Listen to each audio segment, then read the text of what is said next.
நம பார்வதி பதையே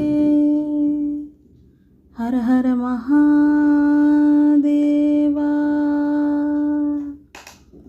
தெய்வத்தின் குரல் 3ஆம் பாகம் 31ஆம் பகுதி. சமூக தனிவாழ்க்கை நெறிகள் பரோபகாரம். தமிழ்நாட்டு வள்ளல்கள். தமிழ் தேசத்திலும் வள்ளல்கள் என்று இவர்களை தெய்வத்துக்கு சமானமாக கொண்டாடுகிற வழக்கம் தொன்று தொட்டு இருந்து வந்திருக்கிறது. முதலேழு, இடையேழு, கடையேழு வள்ளல்கள் என்று குமணன், அதியமான் முதலான 21 பேரை சிலாகித்து சொல்லி இருக்கிறது. காரி, பாரி, ஊரி என்றெல்லாம் 7 பேரை கடையேழு வள்ளல்கள் என்பார்கள். பாரி வள்ளல் முல்லைக்கொடி படர்வதற்காக தன் தேரையே கொடுத்த கதை எல்லோருக்கும் தெரியும். இன்னொருத்தன் பேகன், மயில் குளிரில் நடுங்குகிறதே என்று தன் உத்தரியத்தையே எடுத்து அதற்கு போர்த்தினானாம். அதியமானுக்கு சிரஞ்சீவித்துவத்தை தரக்கூடிய நெல்லிக்கனி கிடைத்தது. நாம் சிரஞ்சீவியாக இருந்து என்ன சாதிக்கப் போகிறோம்?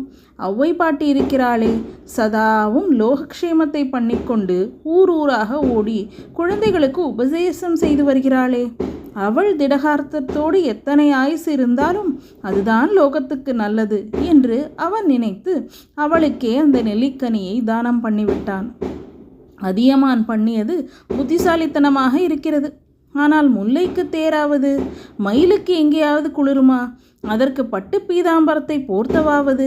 இதெல்லாம் புத்தி இல்லாத காரியமாக அல்லவா இருக்கிறது என்று கேட்கலாம்.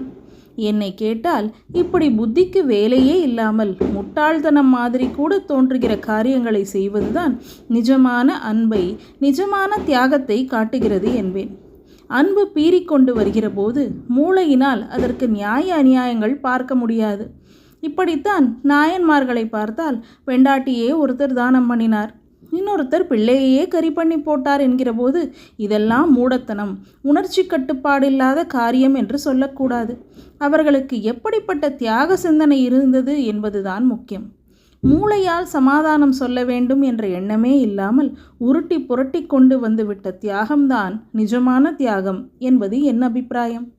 இம்மாதிரி ஆவேசமாக பரோபகாரம் பண்ணின பெரியவர்கள் நம் தேசத்தில் ஆதிகாலத்திலிருந்து அவிச்சின்னமாக தொடர் முறியாமல் வந்து கொண்டே இருந்திருக்கிறார்கள். நம பார்வதி பதையே ஹர ஹர மகாதேவா.